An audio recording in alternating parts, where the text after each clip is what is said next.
بسم اللہ الرحمن الرحیم۔ السلام علیکم ورحمۃ اللہ وبرکاتہ۔ نحمدہ ونصلی ونسلم علی رسولہ الکریم وعلی آلہ وصحبہ الکرام اجمعین وبارک وسلم۔ میں اپنے چینل بزم روحانیت میں تمام ناظرین اور سامعین کو خوش آمدید کہتا ہوں اور امید کرتا ہوں کہ آپ سب خیر و عافیت سے ہوں گے۔ آپ سبھی احباب کو میری جانب سے اور ہمارے ادارے البہار روحانی سینٹر کی جانب سے عید غوثیہ کی خوب مبارک بادیاں پیش کرتا ہوں۔ یہ سلسلہ 11ویں شریف کی مناسبت سے سرکار غوث پاک رضی اللہ تبارک و تعالی عنہ کی ہم کرامات اور آپ کے فضائل و مناقب پر گفتگو کر رہے ہیں، اور آج کا ہمارا جو موضوع ہے وہ ہے اندھے جذامی اور فالج زدہ کو سرکار غوث پاک کا تندرست فرمانا۔ ناظرین محترم، شیخ ابو الحسن قرشی رحمۃ اللہ تعالی علیہ سے منقول ہے کہ میں اور شیخ علی بن الہیتی رحمۃ اللہ تعالی علیہ حضرت شیخ محی الدین سیدنا عبد القادر جیلانی البغدادی غوث العظم رضی اللہ تبارک و تعالی عنہ کی خدمت میں ان کے مدرسہ میں موجود تھے۔ تب آپ کے پاس ابو غالب فضل اللہ بن اسماعیل سوداگر حاضر ہوا۔ سرکار غوث پاک کی خدمت میں ایک سوداگر حاضر ہوا اور آپ سے عرض کرنے لگا کہ اے میرے سردار، آپ کے نانا جان رسول کریم صلی اللہ تبارک و تعالی علیہ وسلم نے فرمایا کہ جو شخص کسی دعوت میں بلایا جائے اس کو دعوت قبول کرنی چاہیے۔ میں آپ کی خدمت میں حاضر ہوں، آپ میرے غریب خانہ پر دعوت کے لیے تشریف لے چلیں۔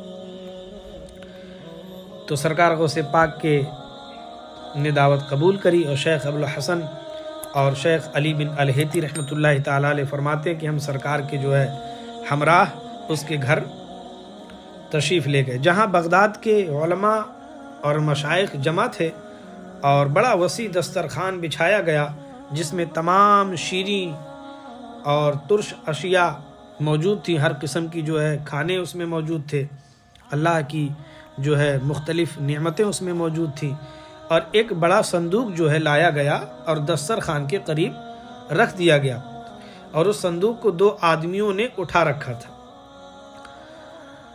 اس کو دسترخوان کے قریب میں ایک جانب رکھ دیا گیا۔ تب ابو غالب نے کہا کہ بسم اللہ، اجازت ہے، اب کھانا تناول فرمانے کی آپ کو اجازت ہے۔ اس حال میں سرکار سیدنا غوث پاک رضی اللہ تبارک و تعالی عنہ مراقبے میں تھے۔ نہ آپ نے کھایا اور نہ کھانا کھانے کی اجازت دی، اور نہ کسی اور نے کھایا۔ جب سرکار غوث پاک مراقبے کی حالت میں تھے تو نہ آپ نے تناول فرمایا، نہ آپ نے کسی کو اجازت دی، اور نہ کسی نے کھانا کھایا۔ سرکار غوث پاک کی ہیبت لوگوں پر اس طریقے پر آشکار ہوتی تھی اور ایسی غالب ہوتی تھی کہ آپ کی محفل میں بیٹھنے والے ایسے بیٹھتے تھے کہ اگر ان کے سروں پر پرندے بیٹھے ہوں، ایسا معلوم ہوتا کہ ان کے سروں پر پرندے بیٹھے ہوں، اتنے سائلنٹ ہو کر کے بادب ہو کر کے آپ کی خدمت میں لوگ بیٹھا کرتے تھے۔ پھر حضرت شیخ رضی اللہ تبارک و تعالی عنہ نے مجھ کو اور شیخ علی الہیتی رحمۃ اللہ علیہ کو ارشاد فرمایا کہ وہ صندوق اٹھا لائیں۔ آپ نے حکم فرمایا کہ صندوق کو اٹھا لائیں۔ ہم نے اس صندوق کو اٹھایا تو وہ وزنی تھا، اس میں بھاری پن تھا۔ ہم نے اس کو آپ کے سامنے لا کر رکھ دیا۔ آپ نے حکم دیا کہ اس کو کھولو۔ ہم نے اس کو کھولا تو اس میں ابو غالب کا لڑکا موجود تھا۔ اللہ اکبر! یعنی کہ جس شخص نے دعوت میں سرکار غوث پاک کو بلایا تھا، اس صندوق میں اس کا لڑکا موجود تھا، اور مادر ذات اندھا تھا، جذامی اور فالج زدہ تھا، یعنی کہ وہ پیدائشی ہی اندھا تھا، اس کو فالج و لقوا مارا ہوا تھا، اور کوڑ کی بھی بیماری میں وہ مبتلا تھا۔ جب حضرت شیخ عبد القادر جیلانی غوث پاک رضی اللہ تبارک و تعالی عنہ نے فرمایا اللہ تعالیٰ کے حکم سے تندرست ہو کر کھڑا ہو جا، سرکار غوث پاک نے صندوق کو کھلوایا، اس کے لڑکے کو دیکھا اور اس کے قریب میں ہی یہی فرمایا کہ اللہ تبارک و تعالیٰ کے حکم سے تو کھڑا ہو جا۔ فرماتے ہیں کہ ہم نے دیکھا کہ وہ لڑکا بالکل تندرست ہو کر کھڑا ہو گیا، اور دوڑنے لگا۔ سبحان اللہ، واہ کیا مرتبہ غوث بالا تیرا، اونچے اونچوں کے سروں سے ہے قدم آلا تیرا، اور میں قادری ہوں شکر ہے رب قدیر کا، میرے ہاتھ میں دامن ہے پیرانے پیر کا۔ یہ دیکھ کر سرکار غوث پاک کی اس عظیم کرامت کو دیکھ کر مجلس میں شور برپا ہو گیا، اور اسی حالت میں ہم لوگ باہر نکل آئے اور کچھ نہ کھایا۔ سرکار غوث پاک کی جب یہ کرامت دیکھی تو ہم نے جو ہے ہمیں کھانے کا ہوش نہ تھا، ہم تو باہر نکل کے آ گئے۔ اس کے بعد میں ابو سعد قیلوی رحمۃ اللہ علیہ کی خدمت میں حاضر ہوا اور تمام حال بیان کیا۔ انہوں نے کہا حضرت شیخ سیدنا عبدالقادر جیلانی رضی اللہ تبارک و تعالی عنہ مادر ذات اندھے کو برس اور جذام والے کو اچھا کرتے ہیں اور مردوں کو اللہ تعالیٰ کے حکم سے زندہ فرماتے ہیں۔ ایک اللہ کے ولی نے جب ان سے یہ واقعہ بیان کیا تو فرمایا کہ سرکار غوث پاک تو کوڑیوں کو اور فالج زدہ کو اور مردوں کو اللہ کے حکم سے جو ہے وہ زندہ فرمانے والے ہیں اور بیماروں کو ٹھیک فرمانے والے ہیں۔ یہ کرامت سید عالم نور مجسم صلی اللہ تبارک و تعالیٰ علیہ وسلم کی معجزات کی اس قبیل سے ہے جس میں آپ صلی اللہ تبارک و تعالیٰ علیہ وسلم نے بیماروں کو تندرست فرمایا۔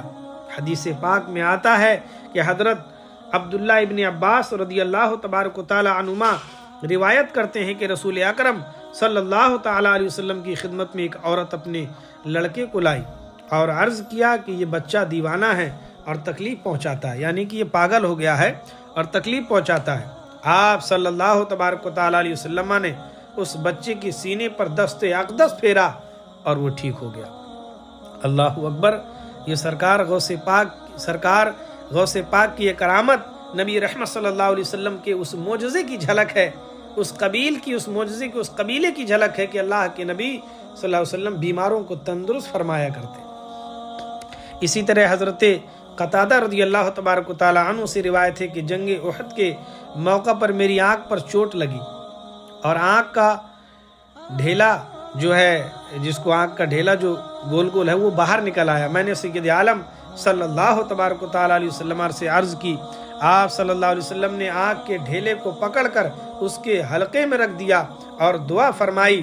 اسی وقت میری آنکھ کا درد جاتا رہا اور یہ آنکھ دوسری آنکھ سے بھی زیادہ خوبصورت ہو گئی۔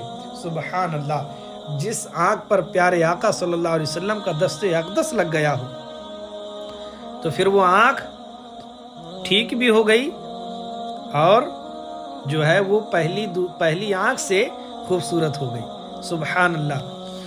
ماشاءاللہ! یہ سرکار غوث پاک رضی اللہ تبارک و تعالی عنہ کی کرامت ہے جو سرکار دو عالم صلی اللہ علیہ وسلم کے معجزوں کی جھلک ہے۔ اور کیوں نہ ہو، سرکار غوث پاک تو اللہ کے نبی سید عالم صلی اللہ علیہ وسلم کی اولاد صادق ہیں، اور اللہ تبارک و تعالیٰ نے آپ کو مقام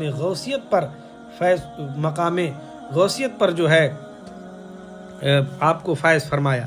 تبھی تو امام اہل سنت سید اعلیٰ حضرت فاضل بریلوی رضی اللہ تبارک و تعالیٰ عنہ فرماتے ہیں کہ واہ کیا مرتبہ غوث بالا تیرا، اونچے اونچوں کے سروں سے ہے قدم آلا تیرا، سر بھلا کیا کوئی جانے ہے کیسا تیرا، اولیاء ملتے ہیں آنکھیں وہ ہے تلوا تیرا، اور وہ کیا دبے جس پہ حمایت کا ہو پنجہ تیرا، شیر کو خطرے میں لاتا نہیں کتا تیرا۔